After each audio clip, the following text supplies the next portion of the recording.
We know that the most important thing that you can do for your life is to build great relationships with your family, with your friends, with colleagues, with business partners. The thing that is going to determine your wealth, your health, your longevity, your net worth, and also your sense of self-worth, that all comes from relationships. And communication is the backbone of good relationships. So how do you become a super communicator? Welcome to the Afford Anything podcast, the show that understands you can afford anything, but not everything. Every choice that you make is a trade-off against something else, and that doesn't just apply to your money, it applies to any limited resource that you need to manage. Your time, your energy, your attention, what matters most, and how do you make decisions accordingly? That's what we're here to answer. I'm your host, I'm Paula Pant, and with me is Pulitzer Prize winning Charles Duhigg, the author of 3 books, most recently Supercommunicators. You worked for the LA Times, you worked for the New York Times, now you're at the New Yorker. Yeah. And what was your Pulitzer for? It was for a series about Apple, and it was actually the same year that my first book, The Power of Habit, came out. It was a pretty overwhelming year in good ways, but it was a lot. Wow. Then The Power of Habit was a mega bestseller. I mean, I remember when it came out. Yeah. You know? No, I was enormously fortunate to have people discover the book. And actually Supercommunicators came out of that book a little bit because I would get all these emails from people who said, I read the book and I feel like I've changed my own habits, but there's these other people whose habits I really want to change. How do I change them? And that, of course, is communication. Learning how to communicate with others is critical to being a success. That leads us to today's conversation, and I'm going to kick off with this question. Tell me about your dad. That's a great first question. Because, my dad passed away 6 years ago. And after I went to the funeral, I came home and everyone would say things like, I'm sorry and my condolences. And nobody ever asked me that question. What's your dad like? And I was so desperate to tell people about my dad. Like, I had just been to this funeral, I heard these eulogies and had been thinking for weeks about the role he played in my life. And it's a great question. Thank you for asking. He was a wonderful man. What role did he play in your life? So he was a lawyer in Albuquerque, New Mexico. So I grew up in Albuquerque. And he was born in 1929. So he was older than most other people's dads. Mm-hmm. He constantly encouraged me to do crazy things, not crazy physically, but why don't you get an internship at that newspaper? I'll bet you that they'll let you in. Or why don't you invite your principal to come to dinner with you at some speech that I had tickets for? And all of that stuff sort of taught me how to be who I am in the world. Mm. So, and he was so enthusiastic about my successes, which I try and do for my own kids. Wait, tell me about your dad. What's your dad like? Oh, wow. My dad. So, and a quick time out for all of the people who are listening to this, who are wondering why we're having this conversation. So there are 3 kinds of conversations we could be having. We could be having a logistical conversation. Yep. We could be having a conversation in which we're establishing our identities, our social identities, and where we exist within the fabric. And then we could be having more of a relational understanding one another. Absolutely Emotional conversation. Yeah. It sounds as though we're probably having that one. I think you're right. I think that particularly the fact that my father passed away and that you were kind enough to ask about it, that is kind of emotional, right? And that doesn't mean I have to tell you all about my feelings or cry, but it does mean that inside my brain, those parts that are related to emotional conversation are activated. And if you are similarly activated, if you respond or you invite me to have an emotional conversation with you, then we'll really connect with each other. Right. And so your follow-up question then, when you invited me to tell you about my dad, is that reciprocity. That's exactly right. That there's this reciprocity of authenticity and vulnerability that's so important, right? And I'm sure everyone listening has felt this, that there are these times when you are the person who asks questions and the other person just answers them. Right. After a while, you're like, okay, do you want to ask me a question? The back and forth, the reciprocity. And if I said something really vulnerable and you just said, oh yeah, that's interesting, and then went on to something else, I would feel like, I was making you this offer and you were kind of turning it away. Right. So it's important to have that reciprocity, to ask questions back and forth. Right. So I will answer your question, but I also just at a meta level for the people who are listening who are wondering why we are talking about this, having the skill of communication is valuable for business, for literally anything that you do in the world revolves around relationships, whether it's running a company or advancing your career or having a successful marriage, literally anything that you do. Communication is our superpower. It is the thing that has taken humans and made them so much more successful than every other species. It is the thing that builds countries and nations and families. If you know how to be a super communicator, if you know how to communicate with other people, you have this superpower that brings you success in any realm, because it teaches you, it allows you to connect with other people. Right, exactly. Everyone has goals, whether they're making 50,000 and they want to be making 150,000, right? And they're going to need some promotions to do that. Or whether they're making 150,000, but they're miserable and they want to retire early. Yeah. And they're going to need to buy some rental properties to do that and talk to their tenants. Everyone's got some next level that they want to get to. And communication is almost always the path. That's exactly right. Or even if you're having, if work is great, and my guess is if work is great, it's only because you're communicating well with your coworkers. Mm-hmm. Work could be fantastic. And if home is a disaster, then your whole life is a disaster. So I fell into this pattern with my wife, which is that I would come home from work after like a long day, and I would start complaining about my day. And she very reasonably would say something like, oh, like, why don't you take your boss out to lunch and like you guys can get to know each other, like a solution. And instead of being able to hear her, I would get even more upset. And then she would get upset because I was getting upset for no apparent reason. And so I went to these researchers, and what they told me is exactly what you said before, which is that we think of discussions as being about one thing, but actually there's many kinds of conversations. And they all fall into these three buckets: the practical, the social, and the emotional. And what they said is you were having an emotional conversation with your wife, and she was having a practical conversation back with you. And so you guys could not hear each other. We're literally using different parts of our brains. And it's all about matching, the matching principle, it's known, to have the same kind of conversation at the same time, which, as you pointed out, is so powerful because that's how we get other people to trust us, to listen to us. And that's how we learn who they are. Right. The practical, the emotional, and the social. Yeah. Or another way of saying that is, do you want to be heard? Do you want to be hugged? Do you want to be helped? That's exactly right. That's exactly right. And they teach this in schools to teachers. Ask your kids. And actually, when I get home from work now and I'm start complaining about my day, Liz, my wife, will say to me, do you want me to help you come up with solutions, or do you just need to vent and you want me to listen to you? And it feels so nice to have someone ask you that, right? Because up until that moment, I actually didn't know the answer myself. And as soon as she says it, I can say like, oh, no, I just need to vent. Like, this isn't really a big deal. This is just me being frustrated. Right. Yeah. And that's nice because it's a moment of self-reflection, right? Yeah. Where you can pause and take that moment and say, wait, what is the purpose of the words that are coming out of my own mouth? That's exactly right. And there are these people who are consistent super communicators who can connect with almost anyone. And what we know about them is that they do a couple of things differently from everyone else. First of all, they ask a lot more questions, like 10 to 20 times as many questions as the average person. They tend to reciprocate vulnerabilities and authenticity, as you mentioned before, but also reciprocate laughter or reciprocate sadness. If I see someone who mentions something kind of sad, I don't try and cheer them up. I try and say, I'm really sorry. That sounds really hard. Like, tell me more about that. But the most important thing that they do is that they show you they want to connect.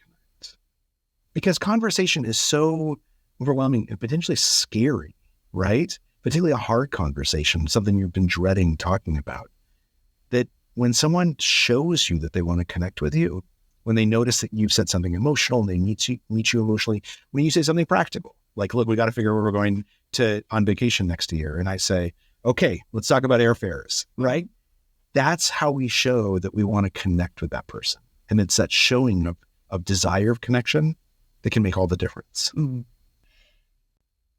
There's some things to dig into, particularly when it comes to hard conversations, because so much of success in life comes from being willing to have just a few key hard conversations. Absolutely. And most people spend their lives avoiding those difficult conversations. There's these hard conversations we sometimes avoid. And one of my favorite ones is asking for a raise or asking for higher pay when you get hired. And what's really interesting is that we know people who ask for raises or people who ask for higher pay when they get hired, over the course of their lifetime, the financial impact is massive. Right? Because you're asking for an extra $100 a week. But if you work there for 12 years and you get a 5% raise each time, right? Like that $100 gets magnified enormously. But what's interesting is think about if everyone hates that conversation, right? None of us look forward to saying like, I'd like this job, but I need you to pay more. But think about the difference if someone comes in and they seem really, really emotional about it. They say like, look, I really need this money. I'm really scared to ask for this because I want this job so bad, but I need this in order to get childcare for my kid. And the other person is completely practical and says, well, you know what? We can afford to pay another 2%, but we can't go higher than that, and does not engage at all with the issues that this employee just raised.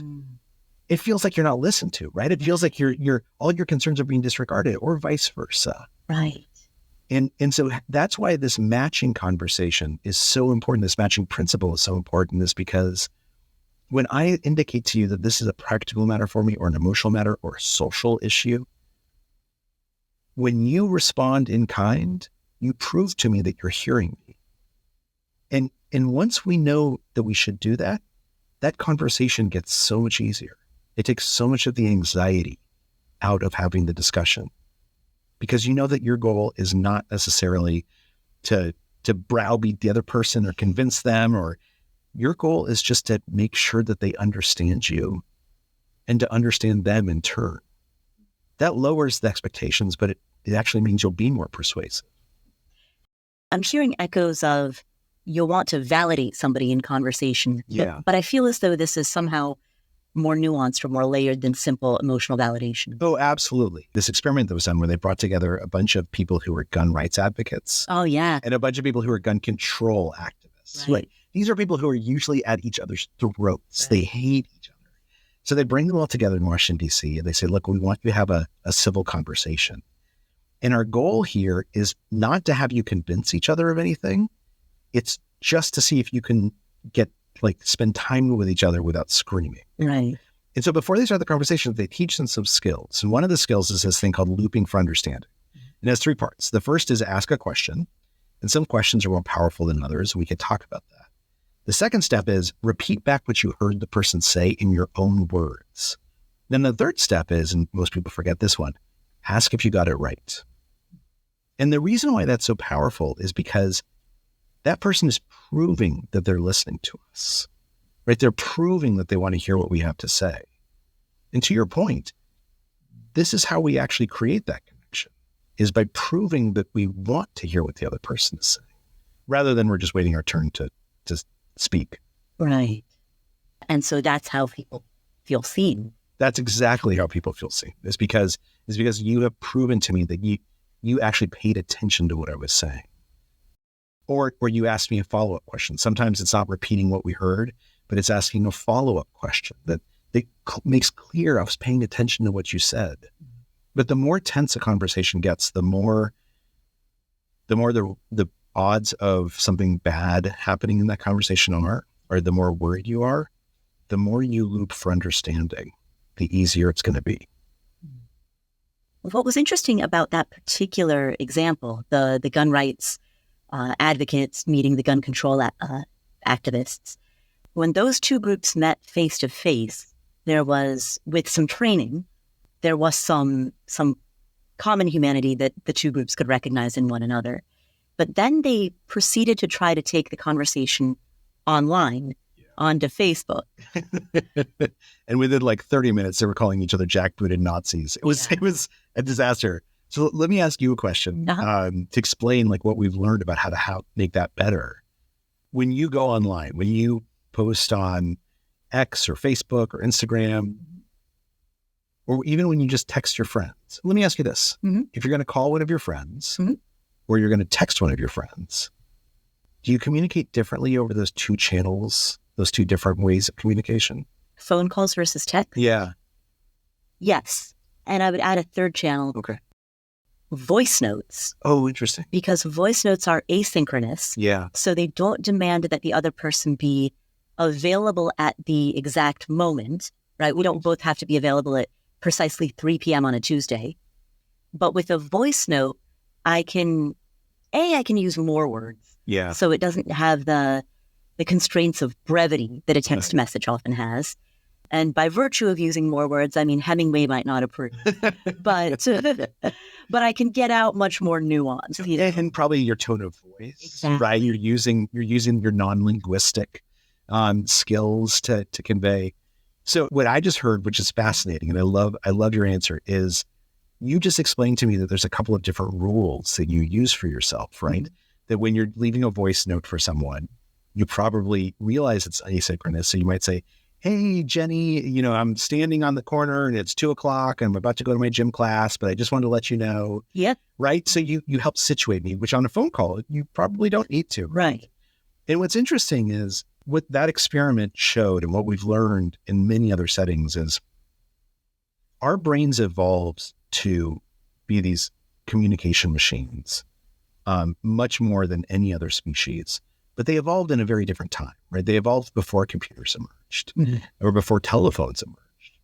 And what's happened since then is that we've adapted to them. So one of my favorite examples of this, we've adapted to learn the rules that each form of communication requires. So about 100 years ago, when telephones first became popular, there were all these articles that said, no one will ever have a real conversation on a phone because you can't see each other. And we need that. And what's interesting is they were right at first. If you read early transcripts of early phone calls, it's people basically talking in this stilted, weird manner, like almost using it like a telegraph. Like, here's the grocery list I need you to pick up. But then by the time you and I were teenagers and everyone else, we could talk for like 7 hours at night, right? It felt amazing. And so what happened is that we learned how to talk on the phone. We learned that there are different rules for phones than there are for face-to-face. And in fact, we don't even realize it, but when we're talking on the phone, we tend to overemphasize our words, over-enunciate a little bit more. We put more emotion into our voice because we know the other person can't see us. Now, when it comes to online, the same thing is true, right? A post versus a text versus sending someone emojis versus comment, a GIF, an email. Yeah. They all have slightly different rules. And when everything goes wrong, and this is what happened with the guns experiment, is when people forget to remind themselves that there are rules that differ from communication form to communication form. I can be sarcastic when I'm talking to you on the phone or in person because you can hear the sarcasm in my voice. But when I'm typing you an email, even though I hear the sarcasm, you won't. And so you'll take what I'm typing seriously and get upset or offended. So just taking a split second to remind ourselves, oh, here's the rule when it comes to texts versus emails versus a phone call. It takes like 2 seconds, but it makes all the difference. Right. And oftentimes things that are posted online need more context, more disclaimers, more politeness. Yeah. Ability. More proving that we are listening. Hey, instead of just being like, Jim, I think you're a moron, saying, Jim, what I hear you saying is this. And I disagree, so I think you're a moron. Right? Yeah. But it's so much nicer. You probably should call him a moron at all. But the point being that, like, if you've proven you've listened, he's probably going to listen back to you. Right. But how, in a world where most people don't do this, how do we just be the example, but be the minority example? I mean, how do you actually put this into practice? I think part of it is because that same mirroring we were talking about, if you do things that make for good communication, whoever you're talking to will start doing them too. This is the interesting thing about listening for understanding or looping for understanding, is that when you do it, suddenly everyone else you're talking to will do the same thing. They'll be like, oh yeah, no, what I hear you saying is, because we have this instinct for social mimicry. And so the more that we model the right behavior, the more everyone we're talking to does exactly the same thing. Even if it's unnatural for them. That's okay, because let me ask you this. Mm-hmm.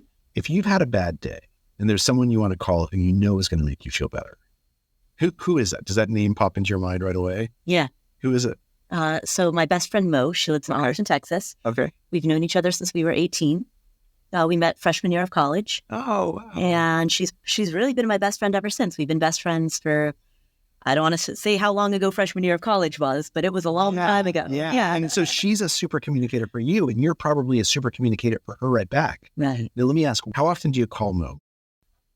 God, not often. Maybe once every 3 months. Yeah. 4 months. But do you love, like when you talk to her, do you just love? Yeah, just would pick right up. This is why being a super communicator is so powerful, is because you play that role in all kinds of people's lives. Like you get invited into more conversations. You get access to opportunities you wouldn't have otherwise.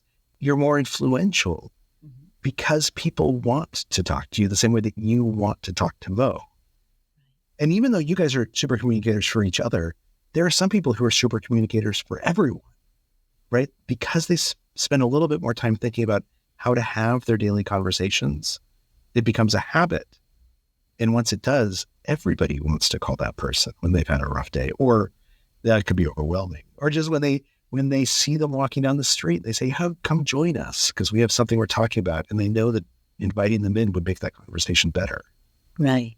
So going to just how to be a more influential person in any arena of your life. Yes. Being a super communicator is absolutely, and we know this from study after study. There's a guy named Bo Seibers at Dartmouth who's done lots of research on these kind of folks. And one of the things that he found is he refers to super communicators as high centrality participants because they're so central to the conversation. They're so central to the social life of the university that they're at. They're central to how work gets done within their workplace. They're the one that everyone turns to when they have an idea or a suggestion or it needs some advice. And that's a real form of influence. Right. And just to clarify for the people listening, you can be an introvert and still be a social communicator, be high centrality. Yeah, absolutely. Absolutely. I mean, one of the things we know is that I thought that super communicators would all be extroverts and really charismatic. And that's not true at all. There's some that are extroverts and some that are introverts. There's some that are charismatic and some who not the most charismatic guy I've ever met. That doesn't matter. And they aren't born knowing how to be super communicators. Rather, they learned a set of skills. And anyone can learn those skills. And once we learn them, our brain is designed to make them into habits because our brain wants to communicate well. It's how we evolved. So I wrote this book, The Power of Habit. Mm-hmm. And there's this core idea, which is that every habit has a cue, a routine, and a reward. Mm-hmm. And that we tend to focus on the routine, which is the behavior, but it's actually the cues and the rewards that really shape how we behave almost unconsciously. Right. And it turns out that communication is a ton of habits, right? If you had to think really hard about every word you said, it would be impossible to have a conversation. Right. It would take forever. So what we do is we rely on these habits that we've developed. And a lot of writing Supercommunicators was about saying, here's the right habits, because your brain has evolved to make these into habits really quickly. I just need to show you what the right skills are so that you grasp onto them. If then we find that certain cues push us towards certain communication habits that we don't like, like somebody says words that trigger us, that emotionally trigger us, and we then have a knee-jerk response, how do we break out of that loop? It's a great question. And this happens a lot in every kind of conversation, but let's take social conversations as an example, right? Imagine if we're talking about something like race or gender. Mm-hmm. And I said to you, as a woman, tell me how you think about this. Mm-hmm. It could very well be, and this is very legitimate, that you hear that and that's a cue for you to be like, now you're pigeonholing me. Like I'm the woman. I'm supposed to give the woman's perspective. I'm so much more complicated than just a woman. I'm a woman, but I'm also a podcast host and I'm a friend and I'm a daughter. And I have relationship partners and you used to be a journalist. There's all these things in your background, all these other identities that you possess. Right. And so when we hear that cue, someone says, as a woman, how do you think about this? We can build the habit to say, let me answer that this way. I see this not only as a woman, but as a sister and as a professional and a business person and as someone who used to be a journalist. And this is how those different perspectives help me understand the question you just asked. And what you're doing there is you're bringing all those other identities onto stage with you. And the truth is, all of us contain dozens of different identities. And when someone tries to push us into just one of them, that's when it feels like a stereotype. That's when it feels bad. But when I'm talking to someone and I say to them, I'm just wondering what you think about policing, because I know that you're a father and you're also Black, but you're also a lawyer. And that probably gives you a different perspective on policing. And I know that you actually are really involved in your community. And so you work with the police department. I'm just wondering, what do you think about policing given all those different perspectives you have on it? That feels like an invitation for someone to share something meaningful. Right. Rather than trying to push them into, you're the Black guy, I'm wondering what you think about policing. When we inevitably encounter some type of a triggering cue from a habit point of view, how do we create the gap between cue and response? Yeah. So there's something known as implementation intentions, which are key to designing any kind of habit, which is that at first we have to remind ourselves. They're usually if-then statements. If X happens, I will do Y, right? If then. And oftentimes it's just a matter of having a bad conversation and then asking yourself, where did it go off the rails? What was the cue for me that made me defensive, or that made me angry, or that made me want to turn away? And when you find that cue, and maybe it's someone pushing you into a corner, maybe it's someone sort of flaunting their own wealth or success in a way that kind of makes you feel bad, you can say to yourself, okay, the next time that happens, here's what I'm going to do. Here's my plan. And the best thing that you can do is ask a question. And in particular, there's some questions that are more powerful than others, and they're known as deep questions. And a deep question is something that asks about your values or your beliefs or your experiences. And deep questions don't have to appear deep. If you meet someone who's a lawyer, you can ask them what made you decide to go to law school? What do you love about practicing the law? Those are both deep questions. They invite someone to tell you something meaningful, but they don't appear overly intrusive. And so to your question, that implementation intention, if I can see where something went wrong in a conversation, I can tell myself the next time that happens, I'm going to ask a question, a deep question, and see how that changes things. On the topic of deep questions, when you say that deep questions are often about beliefs or thoughts or feelings, what is notable is that that's distinct from facts. Yeah. And so much of small talk is, I want the facts. Right. Where did you grow up? Do you have siblings? Yeah. I mean, where'd you go to college? Yeah, exactly. What kind of car do you drive? It's like you go on a series of first dates and they're all insufferable. Absolutely. Because they're all the same litany of questions asked over and over. And they're all dead ends, right? Because you answer that question, you're like, well, I grew up in Cincinnati. Yeah. And they're like, oh, I've never been to Cincinnati. Okay. End of that line. So the rule here is, don't ask someone about the facts of their life. Ask them how they feel about their life. Right. If instead of asking you, where did you grow up? I said, I'm just wondering, what was the best part about growing up where you did? Did you grow up in a place that's good for childhood? Then you're going to mention to me that you're from Cincinnati, right? Right. But then you're also going to tell me so much more about what your experiences were like there. Right. And the best part is, once you do that, it's totally natural for me to answer the same question I just asked without you having to ask it. Oh, you grew up in Cincinnati and you had a great experience? It's funny. I grew up in Albuquerque, New Mexico. And it was the same thing. I was a big fish in a small pond and it felt wonderful.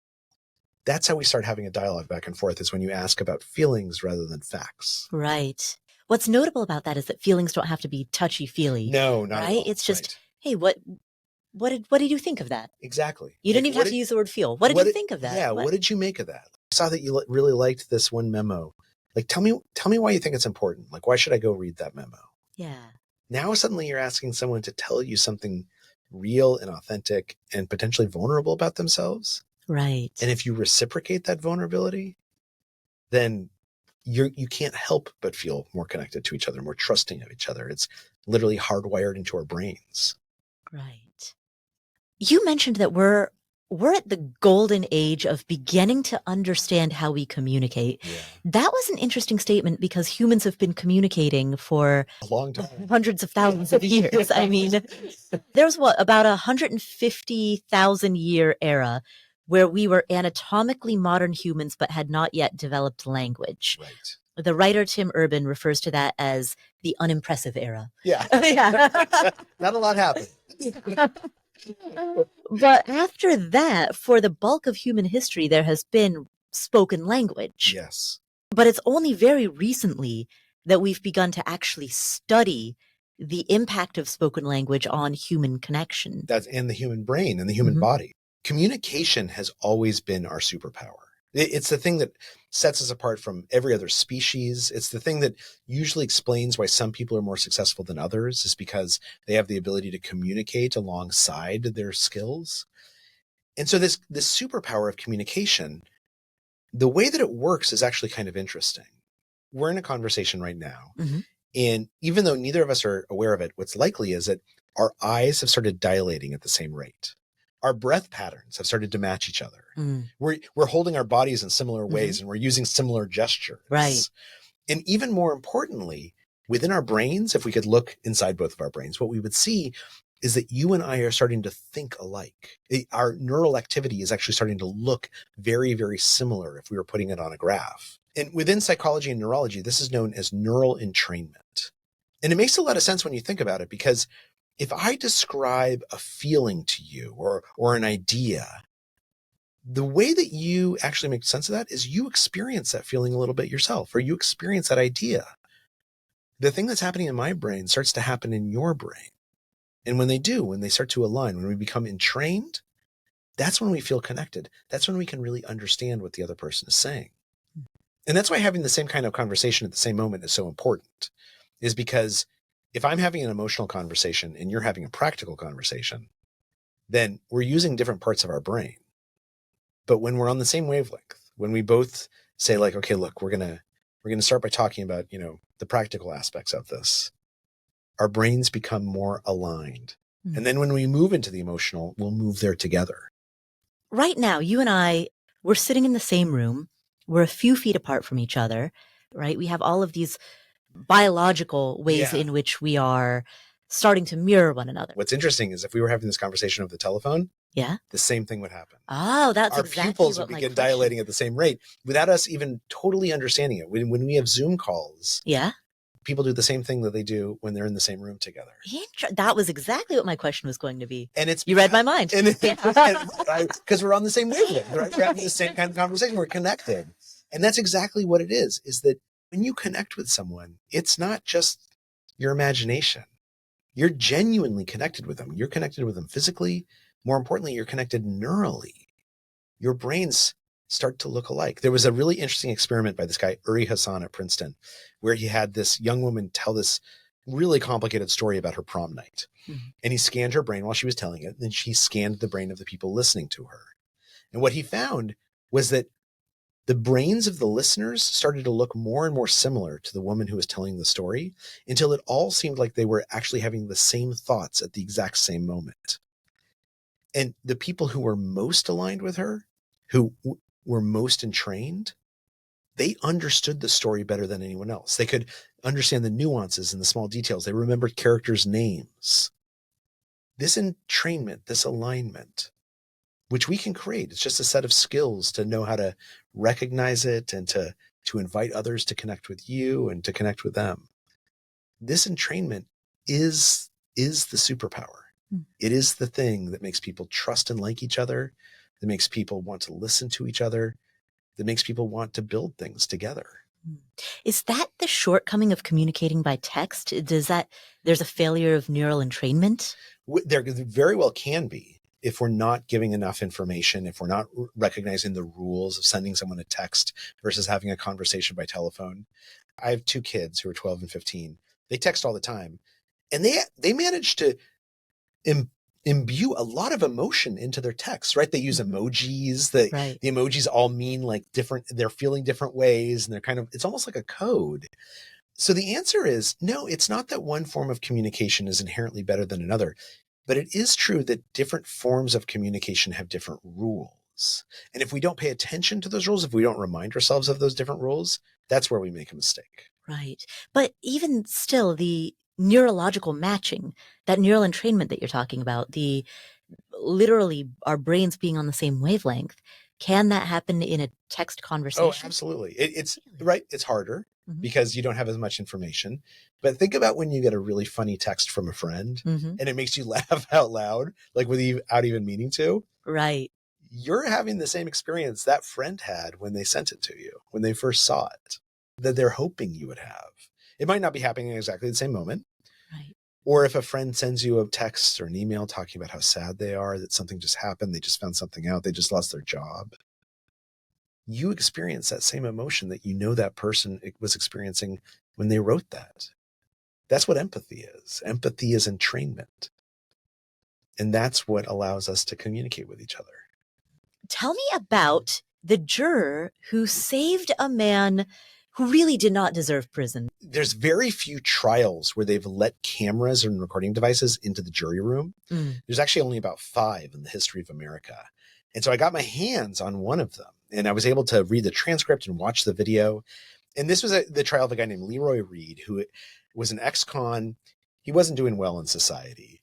And at one point, he'd signed up to become a private detective through like something in the back of a magazine. And they told him to go buy a gun. So he goes down to the gun store and he buys a gun and he brings it home. He never actually touches the gun. He just puts the box up in his closet. Right. And then a couple of weeks later, he's down by the courthouse hoping someone hires him to like solve a crime, which obviously didn't happen. And a cop stops him and he asks for some proof of ID. And the only thing Leroy has in his pocket is the bill of sale from getting the gun. So the cop says, bring the gun down to the station. And they arrest him right away because in Milwaukee, it's against the law for an ex-convict to own a firearm. So he goes on trial. And they go into the jury room after the full trial. There's a lot of disagreement, right? Some people say, like, this isn't just. Like, I don't think that this guy deserves to go in jail, even if he did break the law. And then there's a bunch of other people who say, like, look, it's not up to us to what is just and what is unjust. Like, our job is to apply the law. And if this is how the law is written, if we don't apply laws, that's anarchy. And they're just at each other's throats. But luckily for them, there's this one juror, this guy named John Boley, who is a supercommunicator. And this was the most unusual guy in this room. Everyone in the room like works in factories or the stay-at-home parents. This guy teaches literature at the local university and his specialty is Derrida. He's wearing a suit and tie and everyone else is dressed casually. Another juror told me that he just couldn't stand Boley, that like he kept on talking about like Kafka and the trial and all this stuff. And he was like, who are you, man? But what Boley could do as a supercommunicator is he could recognize these different kinds of conversations that were happening. The people who were into justice they were having an emotional conversation or a social conversation. They were talking about how they felt about whether Leroy Reed should go to jail and whether that seems fair.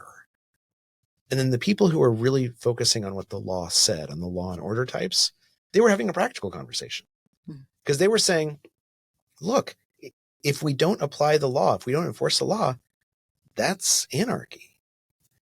And so Boley realized they weren't hearing each other because of that. And so what he did is he subtly encouraged each conversation to happen on its own. And then he tried to connect them. He talked to everyone about the justice issue. And they all agreed that Leroy Reed should not go to jail. And then he turned to the law and order folks and he said, look, I really hear what you're saying about needing to enforce the laws. And I totally agree. But there's these other laws that aren't getting enforced because people like Leroy Reed are getting arrested. Like, I want the cops to arrest murderers and rapists. And they're bringing us this guy who had a gun. Let's send a message that law and order is too important not to look for the real bad guys. If we let Leroy Reed go free, then we're going to tell them, bring us better cases. And that's all it took for the law and order folks to say, oh, no, you're right. And they set Leroy Reed free. Right. I should state for the context, Leroy, his learning disability was such that he genuinely may not have understood. Oh, absolutely. Absolutely. Yeah. He had trouble reading entirely. And he posed no danger. He posed no danger. He did not belong in jail. Right. That part was clear. So it was simply an application of a law in a context that would have sent a harmless person. Yeah, that's exactly right. But I think that there's something really valuable in this example, which is John Boley is someone who had nothing in common with anyone else in that room.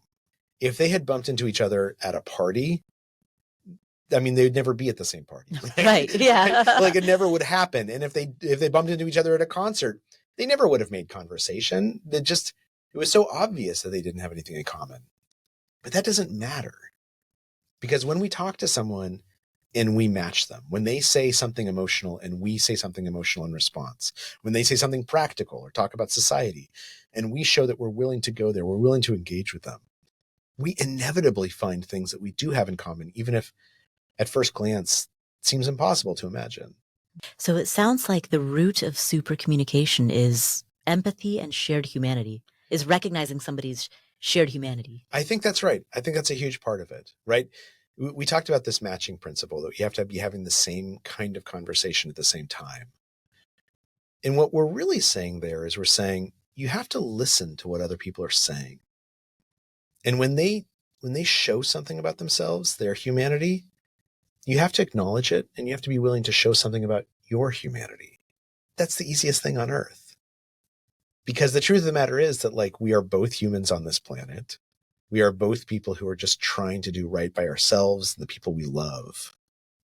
And yes, there are lots of things that we disagree on. We disagree on politics or gender or Israel and Gaza, lots of things that can be real contentions. But the truth is that we can talk about our differences and still listen to each other and appreciate each other and understand each other and connect without either of us having to change our mind. That's what this whole nation is built on. When you think about it, the Constitutional Convention that started America, it was a group of people who most of whom hated each other, coming together and arguing about what the country should look like and having conversations until they came to a consensus in writing the Constitution. That has been the strength of America. It's been the strength of humans. And we've forgotten how to do it lately, right? We've forgotten because the world has gotten crazier, because we stopped teaching it in schools. But if we're just reminded of some basic skills, our instincts will take over and we'll do better. So how does that, I want to know how this applies. I'm going to give 3 examples. Okay.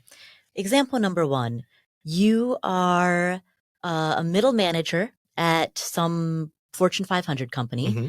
You live in Chicago. You're 45, right? You're middle of your career, middle management. Your boss is just giving you this like incredible workload. Yeah. And you can't handle the workload, but you're also worried that you might be replaceable. So you don't want to like push, you don't want to make too many waves. You're burning the midnight oil and this is untenable. Much, right. So the first thing that I would do as a super communicator, the first thing a super communicator would do is don't barge into that office and say, you're working me too hard, this doesn't work, right? Instead, ask questions. And most importantly, ask deep questions. Ask those questions that get at what your boss thinks or feels or the experiences that are making their decisions.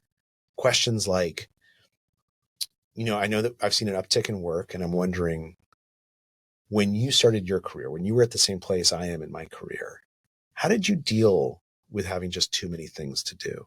Mm-hmm. I know that there's a lot more demands being placed on us right now. And I'm wondering, are you worried about that? Like, are you worried that we're not going to make it? Or is it just that you feel comfortable about it, but that we need to put our nose down? When you start doing that, what they're going to tell you is they're going to tell you what's really going on. Because the truth of the matter is they're probably not a sadist, right? They're probably going to say something like, there's a new boss and I'm actually kind of concerned that I'm going to get fired if we don't step it up. And so that's why I keep giving you more stuff to do. Or they might say, I think you're a great employee. And when I was at your stage, when someone challenged me, I got so much better and it served me so well in my career. So they're going to tell you what they're thinking or feeling or the experiences that they've had. And when they do, now you're suddenly having a real conversation, because what you can say back is you can say, I totally hear what you're saying. And thank you so much for pushing me to do my best work. At the pace that we're going right now, I actually feel a little overwhelmed, like I can't do my best work. And I know you want me to learn from this experience. Here's some ways that I feel like I could learn from it better. Or I hear what you're saying, that your boss is pushing you and so you're pushing me. And I want you to know we are a united front. I will do whatever I can to help you with your boss. What we're doing right now, I feel like I can't be the best ally for you because there's too much on my plate. Let's talk about how I become your ally. So rather than telling them how you feel, you're starting by asking how they feel. And then telling them how you feel. Yeah. And finding that connection, right? Matching each other. Because the truth of the matter is, if you march in and you say, I feel overwhelmed, I can't do this, of course they're not necessarily going to be able to hear you. They don't know if you're in an emotional place, or if this is a practical problem, like you literally don't have enough hours, or if you just feel overwhelmed and it's more emotional. Oftentimes when we are in that state, it's hard for us to explain what's really going on inside our own head. Right. So if they're a super communicator, they'll ask us a deep question. They'll say, tell me what you're feeling. Like, tell me about last week. What happened last week that it felt overwhelming? But we can do the same thing. And we can be a super communicator to them. And it's going to make everything better. Okay. Scenario number 2. Okay. You have a rental property. Mm-hmm. You got a bid from a general contractor. It's a lot higher than you thought it would be. You know that there's a shortage of contractors generally. So you would ideally like to make this work out, but you want to negotiate that rate down a bit. How do you make that play? So the first thing to figure out is, do you actually want to have a conversation, or do you want to just tell this guy I'm not going to pay that much, or this woman? When I see my kids, I say, like, I want to have a conversation about your rooms. I don't actually want to have a conversation about their rooms. I want them to go clean up their rooms. I'm being polite about it. So sometimes you're talking to that contractor and you say, like, look, I'd really like to talk about this price you gave me because it's kind of undoable for me. And what you're saying is, actually, I don't want to have a conversation. I want you to come back with a better price. But let's say that you do want to have a conversation. Let's say it's not a situation where you can just make orders, but you really need to negotiate. You really need to be able to work together. Then that same principle of asking deep questions is really helpful, because the thing that you want to figure out is this person padding the bill, or is it just that actually their line item costs have gone up so much that they can't charge less than this? This is actually what it costs to build whatever I want to build. And the only way you figure that out is by asking them questions. In your judgment, like, if we wanted to take 20% off of this amount, what would it take? The trade-offs that we would make. Get them talking about how they see the situation. And then listen for what's really guiding their decision-making. There's usually kind of 2 kinds of decision-making. One of them is when we're drawing on the criteria of experience. So we're saying, this is something that's happened to me. This is logical to me. I think that the logic dictates we ought to do X and Y and Z. And then in other conversations, we're using the logic of feelings. And we're saying, look, I don't know exactly how much this should cost, but for me to do this project, I really need to charge you this much. Like, that's what feels right to me. That feels fair. Now, if you tell me that you're in the logic of emotions mindset, that you're in the logic of feelings, that this feels fair, and then I just start coming back at you with a bunch of facts and figures, well, it's not fair because this costs this and this costs that. It's not going to be persuasive. You're not going to change your mind. If, on the other hand, you say, this is a logic of experiences, the logic of trade-offs, and you say, look, the reason I'm charging is because the price of wood has gone up and the price of nails has gone up and the price of gasoline has gone up. And I say, well, it just doesn't feel like I should pay you that much. You're not going to listen to what I say. Right. So you have to listen to what kind of logic the person is using and then match their logic.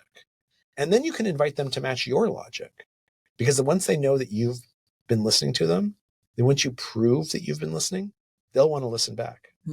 So if a person says, okay, I don't feel like this is fair, is often a reflection of, hey, I am price anchored to what this used to cost 4 years ago.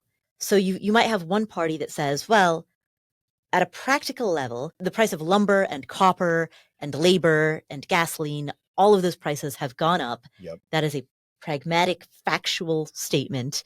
Plus the cost of capital has gone up because the cost of borrowing is higher, right? So all of these line items separately have gone up. And so that makes the price higher than it was. Yeah. Right. So you've got one party saying that. You've got the other party essentially conveying that they are emotionally price anchored to their impression of what something feels like it ought to cost. And so let's say you were to ask, tell me a little bit about why you think that it should be this price. Like, tell me a little bit about why you think this is the bid I've given you is overcharging. They're going to say something like, well, I had this friend Right. who, they did the same renovation 4 years ago and what they paid is 20% less. Right. Okay. So how do you think, if your friend was doing it today, do you think that they would be willing to pay more because because the prices have gone up? Like, have they loved their house? Have they been happy with the renovation? Mm. Yeah, they've really enjoyed the renovation. Because I'm telling you, we can definitely do a renovation for 20% less, but it's not going to be like your friend's renovation. We're going to have to cut corners here and there. And if what you're telling me is that you really want something that's like what that person got, what your friend got, then I totally hear you that it's frustrating that prices have gone up in 4 years. But I want to give you what you're really asking for. And let me explain to you why I can't do it for any cheaper. Mm. So now what I've done is I've acknowledged what you're really telling me. What you're really saying is not just that you want a lower price. What you're really saying is, I want the deal my friend got. I don't want to feel like I was taken advantage of. I don't want to feel like you're overcharging me. And I'm telling you, I hear that you do not want to be taken advantage of. I hear that you want me to treat you with respect and dignity. Let me walk through why it's more expensive now than it was 4 years ago. So I'm matching you, and then I'm inviting you to match me. And let's have a practical conversation about where this invoice comes from. Mm. Okay, third question. What do you think? Would that work? I think that would work. I think it would be hard to do on the fly. It would be hard to do in the moment. Absolutely. That's why asking questions is so helpful, is because it gives you a second to think about, to listen and to think about what's really going on here. Yeah. It takes the spotlight off you a little bit. And the truth of the matter is, you might not agree with each other. Like, you might not come to an agreement. You might decide, look, I can't afford that much. And he might decide, I'm not willing to do this project for any less. Mm. But it's better to walk away from something where you both understand each other, right, than for there to be this possibility that you could work together, that you could make this success. And you guys never found that possibility because you weren't really hearing each other. Right. And I think you're right. The key is to ask questions. Yeah. Because what makes it so hard in the moment is that in the moment it's easy to be reactive. That's exactly right. It's exactly right. And oftentimes that our instinct is to try and control the other person, right? When we're in a fight or a disagreement or a hard conversation or a negotiation, we have this fight or flight response, and that triggers our need for control. Like, we want to find something we can control. And the easiest thing to control is the person sitting across from us. Mm-hmm. So we say things like, if you'll just listen to me, you'll agree with me because you'll see that I'm right. Or if you just see things from my perspective, then you'll understand why I'm saying this. Or we try and control other people's emotions. They say that they were bothered by something, and we say, oh, you shouldn't have been bothered by that. Like, that's not such a big deal. You're making a big deal out of it. Mm-hmm. Trying to control someone else is toxic. In marriages, it's actually one of the signs that you're on a bad path. What's much better is to find things you can control together. Like, to say, if you're having this argument at 2:00 in the morning, let's wait until 10 a.m. when we're both well rested. When you're having a fight about, where you should go for Thanksgiving, instead of it becoming a fight also about your mother doesn't like me and we don't have enough money, let's just stay focused on Thanksgiving. Or when you're talking to this contractor, saying to them, look, we both have this goal of making a beautiful house. I want to be able to build what I can afford. Can we work together to figure out what are the things that matter and what are the things that don't matter in order to have this house be what we're both hoping for? Mm. When we start controlling things together instead of trying to control each other, then even if we disagree with each other, it still feels like we're cooperating. It feels like a conversation. Right. And then you're united in the goal of arriving at a solution together. That's exactly right. That's exactly right. So it's not you versus me, it's us versus the problem. Exactly. Yeah. Exactly. And that's what you want, right? Right. Okay, so I interrupted you with the third situation. So what's the third? Oh, so speaking of fight or flight, what happens when you're dealing with someone whose response is flight? And where I'm going with that is, and this is actually advice that I would like from you. Sure. My ex-boyfriend, my last boyfriend, wonderful guy, but he has a very instantaneous knee-jerk temper. Yeah. Right. And so the slightest perceived infraction, he will go from 0 to 100 very quickly. And when that happens, his response is to leave. He doesn't get violent, but he immediately wants to leave, and then he never wants to talk about it. And he dumped me by text message. Oh my gosh. Yeah. That is not cool. Yeah. Dump me by text and then from that point forward, refuses to talk about it. Really? Yeah. You guys still talk about other stuff? Like you're still in community? A little. So that was like 7 months ago. Okay. And we, every now and again, he's also a journalist. So every now and again, we'll send texts related to his area of coverage, but we've never talked about what happened. Most important thing. Yeah. So we've basically transitioned into being colleagues. Right. So first of all, I had mentioned before deciding whether this should be a conversation or not. You deserve so much better than that. Oh, thank you. It's totally okay to write this guy off and be like, look, I don't even want to have the conversation. But let's say you do. Let's say you want to have that conversation. One of the things that's really, really powerful is that oftentimes we avoid conversations. And my guess is that your ex-boyfriend is avoiding this conversation because we're so anxious about them that we are absolutely certain and terrified we're going to make some mistake. I'm going to say the wrong thing. I'm going to let my anger spill over. Mm-hmm. I'm going to do something that I regret later. And so the way that we can counter that is at the beginning of the conversation, we simply acknowledge that this is going to be awkward and people are going to make mistakes. Mm-hmm. To say look, I want to talk about this with you. And I know I'm going to say some of the wrong things and I want to apologize in advance. I hope you'll be understanding, and you're probably going to say some of the wrong things. And I know that I'm going to get angry and you're probably going to get angry. And I want you to know, if you get angry, I'm here to hear it. Like I want to hear what you're feeling. You don't need to protect me from that. Mm-hmm. And I promise I will forgive you. And I want to ask you to forgive me because we're both going to make mistakes. Do you think that would help? Like if you said that to your ex, would he? I don't know if it would, because he generally avoids difficult conversations, and his response to any type of a difficult conversation is simply to shut down and say, I can't do it. Can't have this conversation. And look, some people don't want to be super communicators, right? Mm-hmm. Some people don't want to have the most meaningful conversations. But maybe if you started by saying something vulnerable to him, if you said something to him like, look, I just want you to know, I value our relationship so much. And I understand that, romantically it won't work out, but I still carry around all these feelings of affection for you. And I feel like it would help me understand what happened if we could talk about this, Mm-hmm. because I feel confused and I've been thinking about it a lot. Can we have this conversation? And I want to promise you that I know that this is going to be weird and it's going to be hard, but I want you to know that I so appreciate this and I forgive anything you say to me. And I hope that you feel the same way. Mm-hmm. That's good. That's better. Yeah. Yeah. Because I think better. Once you expose that vulnerability, this reciprocal vulnerability kicks in. When someone is vulnerable with us, it's the loudest form of communication. Again, this is a product of evolution, because on the plains, or a state of nature, when something is vulnerable, you have to pay attention to it, because that means either that, you might want to attack it, or that it might attack you, or that you need to protect that member of your tribe. So our brains are designed to listen to vulnerability louder than anything else. And when you expose your vulnerability, it's very natural for him to feel an instinct to expose something about himself and say, I had no idea that you felt that way. And I've actually been feeling really bad about it myself. I probably should not have done this by text. But it's saying something vulnerable yourself first that sometimes opens the door. Would it work? I'll give it a try and I'll let you know. Good. Yes. Let me know. Let me know.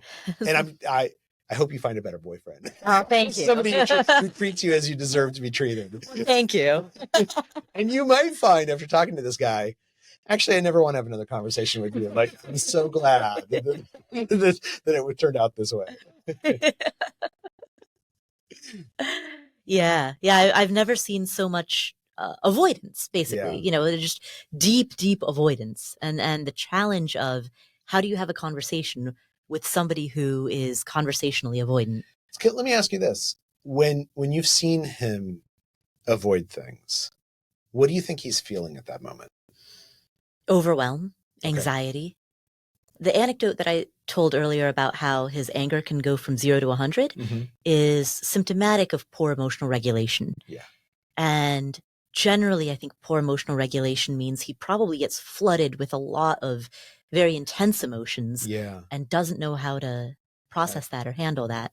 And so the easiest thing to do is, build walls, shut all of that out, avoid it altogether. And when you have seen him be anxious and then calm himself, or you've helped calm him, what was that like? Like, what happened? He calms himself by going to work. Okay. And so that's his work is his happy place. Right. And so that's his method of avoidance is he just goes to work. So do you think it would help things? Let's say you had that conversation. You said to them, look, I want to talk about this thing. This is something that like I feel really bad about. And I'm not going to judge you. I just want to have a conversation about it, but not right now. Because I know that, you're going to work and that's important to you. Could we talk about it tonight when you get back from work? Oh, he's been avoiding this for 7 months. Okay. Yeah. Do you think that would help though? If you... Not the tonight part, because again, it's been literally months and months and months. Certainly, I think in a case in which two people are in a relationship, like for somebody who's listening, who's maybe in a similar situation with someone that they're currently in a relationship with, and that person is deeply avoidant and also a workaholic, then yes, a 24-hour delay is probably useful. But in a case like mine, where there's already been a 7-month delay, And it might be that he just doesn't have the capacity to have this conversation. But I do wonder if you sent him an email and you said, look, how long did you guys date? Off and on for about a year. Okay. If you say, look, we dated for a while and this was like, there was so much I loved about our relationship. It was a really positive experience for me. And I don't want to pick it back up, but I want to remember it the way it deserves to be remembered.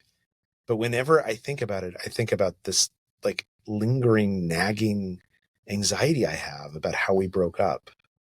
And so I just want to ask you questions about that, if that's okay. You don't have to answer anything you don't want to answer, but you would be giving me such a gift to let me ask you these questions because I feel bad about this. And I feel like talking to you and asking you questions, it would help me feel better. It'd help me remember the really great parts of our relationship. Do you think that would work? I think that's good too. That and then the other part that you said earlier. I'm going to transcribe both of those. Good. Well, and it might be that we've talked about how different forms of communication have different rules. Right. It might be that a face-to-face conversation makes him really uncomfortable because he feels like he does feel overwhelmed. He's out of control. So maybe this is something that's better discussed by email, right? To send him a note and say, like, we don't even have to talk about it face-to-face. Like, can I send you some questions and will you just tell me what you're thinking or feeling? Because it might be that in that situation, he feels a lot more comfortable. He gets to think about what he wants to say before he has to respond. He gets to edit himself. Figuring out what's the source of this avoidance, and then figuring out how do we sidestep it just a little bit. That can make all the difference. Right. I hope it works. Well, tell me if it does. Thank you. Thank you. And have you met anyone else since then? No. Really? Yeah. How's the dating world? New York is, it's better than Las Vegas. I will say that. Okay. Dating in New York is interesting because on one hand, I think that the selection is better. Yeah. Right? There are a lot of people here who are really intelligent, very ambitious, very well educated. Yeah. They read books. Yeah. I know that sounds very simple, but it's a big deal. It's a big deal. Yeah. It's a really big deal to find somebody who reads books. Yeah. Recreationally. Absolutely. And so I feel like you find that here in New York in a way that I never found that in Vegas. Yeah. So that part is really nice. But there's also, I think because there's such an abundance of people here, there's, I think, people kind of treat you like you're disposable. Yeah. Because, it's just on to the next, on to the next, on to the next. There was this interesting study that was done by these folks at Harvard Business School. It's described in the book, where they looked at transcripts from people who were speed dating, and they tried to figure out who has the most success at speed dating. And they've actually repeated the same experiment by going into bars. And what they found is that the single most important thing you could do is ask a follow-up question. Because when we ask a follow-up question, it shows that we're listening. It proves that we're listening, but also it tells the other person that we're interested in them. Right. And I've found that, my wife and I have been together for like 20 years now. So I haven't dated in a really long time. But when I go out and I meet people, I find that one of the ways that I distinguish whether I want to hang out with this person is, are they good at asking me questions? Or do they just wait for me to ask them questions? Or do they ask questions where they actually want to just tell me what the answer is for themselves? They ask me, where'd you go on vacation? So that they can tell me, oh, last summer I went to St. Croix, Yeah. Like being able to ask these follow-up questions, particularly if they're deep questions, it's a good signal, and it helps convince other people that they want to spend time with us. Right. One of the major ways that I eliminate people in dating, whether it's a speed dating event or it's a first date, one of the immediate red flags that makes me automatically just eliminate somebody and not want to talk to them anymore is when, rather than ask me about who I am, they start to tell me who I am. Right? Which, it's the worst instinct, right? Like, yeah. And why would you do that? And so like an example of this might be, like, all right, so a common question that people ask when they see me is they'll ask about my ethnicity, because it's clear that I'm from somewhere. Right. But my name, Paula Pant, doesn't really give any clues. Yeah. And so there's immediate cognitive dissonance. People are like, but are you Paula? That's maybe a Latin American name, but I don't get Latin American vibes from you. Right. I get more Middle Eastern vibes. People really want to place me. Yeah. And I remember being at the speed dating event. Someone said, where are you from? And I said, oh, I'm from Nepal. He was a little confused, which is common. A lot of people haven't heard of Nepal. Yeah. And I was like, oh, it's located in South Asia. It's, where the Himalayas are. I kind of placed it geographically. And he was like, oh, well, that's the same thing as India. And that's when I started to get annoyed. And I was like, well, you're familiar with the social construct of a nation, right? kind of like the U.S. is just part of Canada. Yeah, right? exactly. It's greater Canada. And I mean, if he had like ended it there and backtracked and laughed at himself, would have been fine. Right. But he just kept digging in. Yeah. And so, he was like, yeah, but you guys, you look the same, and I was like, all right, would you say the same thing about Pakistan? Would you say the same thing about Nepal and Pakistan? And he was like, no. And I was like, well, do you know Pakistan was formed 75 years ago? And he was like, well, are you a history teacher? And I'm like, this does not sound like he's worth the second day. Yeah. And that conversation was over right then and there. Whereas if he had just said like, oh, Nepal, I don't know much about Nepal. Tell me about like, what's Nepal like? Right. Then you would have been like, oh, this is what it's like. Like you would have told him the parts of Nepal. Have you been to Nepal? Yeah, many times. Okay. Yeah. So you would have told him the parts of Nepal that were important to you. Yeah. Or you could have said, actually, my grandparents immigrated from Nepal and I grew up in Cincinnati. I'm basically as American as anyone gets. Right. At which point you're telling him something meaningful and valuable about yourself instead of him asserting, oh, you must be X. Right. Exactly. Yeah. Exactly. Those questions, they make a big difference. Well, is there anything that I haven't asked about? Isn't that the most important question a journalist asks? What haven't I asked? It really is. Yeah. The only thing that I would add is, so there was this experiment that was done almost 100 years ago now by Harvard. And it's actually one of the largest and longitudinal studies that we have. It's called the Harvard Study of Adult Development. It's had different names over the years.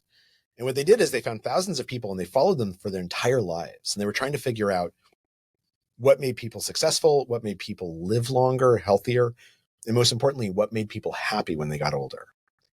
And they thought that maybe having a stable job was an important part of it, or having a lot of education, or coming from a good family, because this was back in the 1940s when coming from a good family was a big deal. And what they found consistently is there is only one thing that determines if you're going to be happy and healthy at age 65, And that's having at least a few close connections to other people when you're 45. Mm. And of course, if you have them when you're 45, they didn't start when you're 45, right? They started sometime earlier than that. Right. And what they've carried away from this, and there's study after study that shows this is true, connections with other people are the most important thing in life. They are the thing that make life meaningful. You know, the Surgeon General just said that being lonely is the equivalent of smoking 15 cigarettes a day. And so the question becomes, how do we form those connections? Because we don't have to have a million of them or even a dozen. 2 or 3 is enough if that's all that we want. And the way we form those connections is through conversations, right? When you call up Mo, even if you only talk to her every 3 months, Mm-hmm. you guys just reconnect immediately. You know that she is there for you and you are there for her. You know that she is one of your best friends, even if you haven't seen each other in years. Mm. That is what makes us not only happier as we get older, it makes us healthier. It makes us more successful because we talk to people who tell us about opportunities we wouldn't have discovered on our own.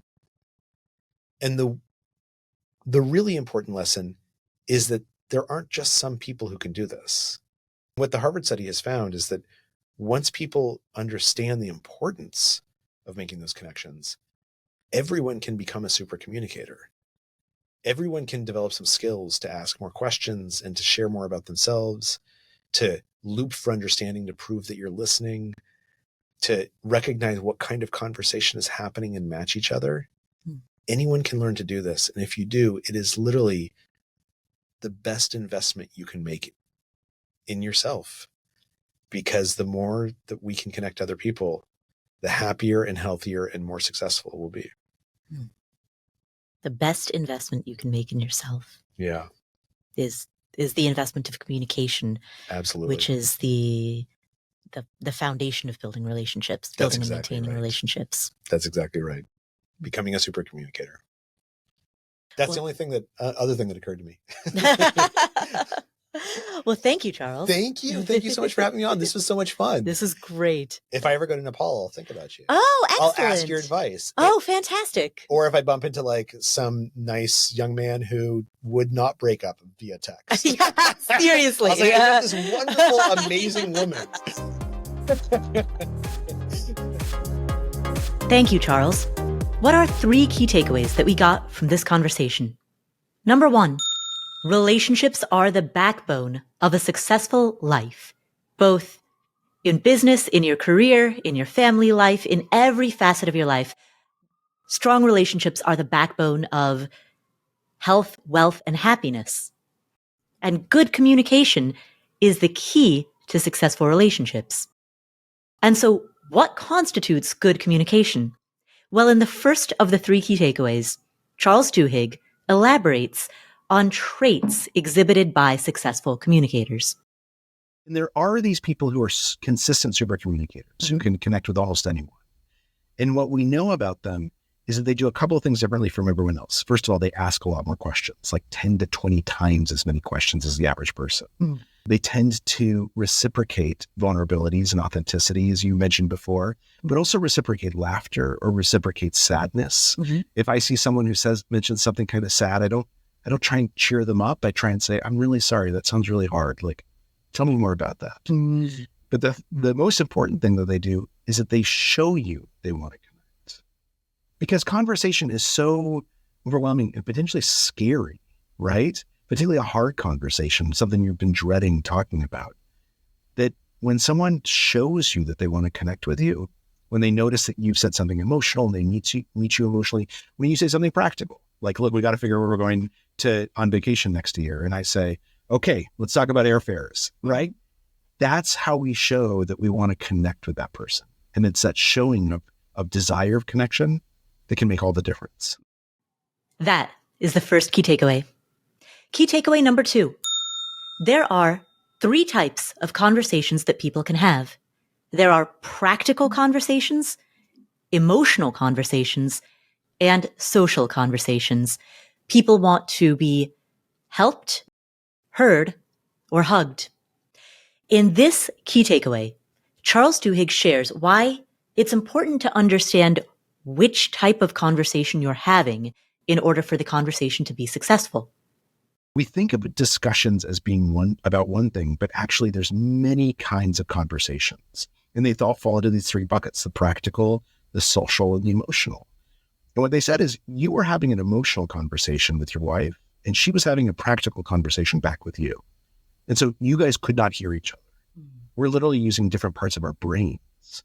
And it's all about matching, the matching principle. It's known to have the same kind of conversation at the same time, which, as you pointed out, is so powerful, because that's how we get other people to trust us, to listen to us.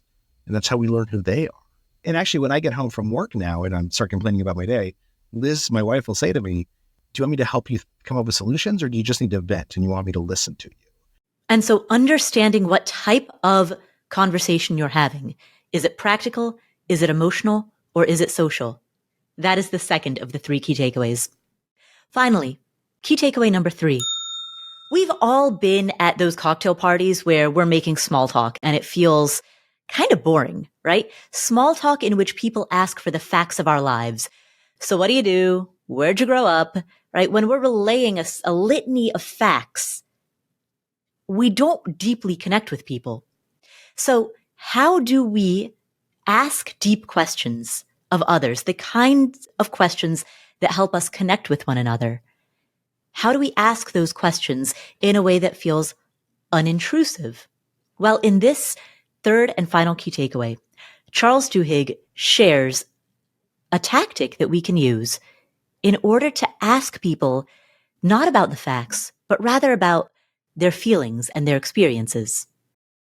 And it's a tactic that works even in, and especially in, professional contexts or in environments where we're just getting to know somebody for the first time, perhaps a future business partner or a client. Don't ask someone about the facts of their life. Ask them how they feel about their life. If instead of asking you, where did you grow up? I said, I'm just wondering, what was the best part about growing up where you did? Did you grow up in a place that's good for childhood? Then Right. You're going to mention to me that you're from Cincinnati, right? Right. But then you're also going to tell me so much more about what your experiences were like there. And the best part is, once you do that, it's totally natural for me to answer the same question I just asked without you having to ask it. Oh, you grew up in Cincinnati and you had a great experience? It's funny. I grew up in Albuquerque, New Mexico. And it was the same thing. I was a big fish in a small pond, and it felt wonderful. That's how we start having a dialogue back and forth, is when you ask about feelings rather than facts. And so that is the third and final key takeaway from this conversation with Charles Duhigg.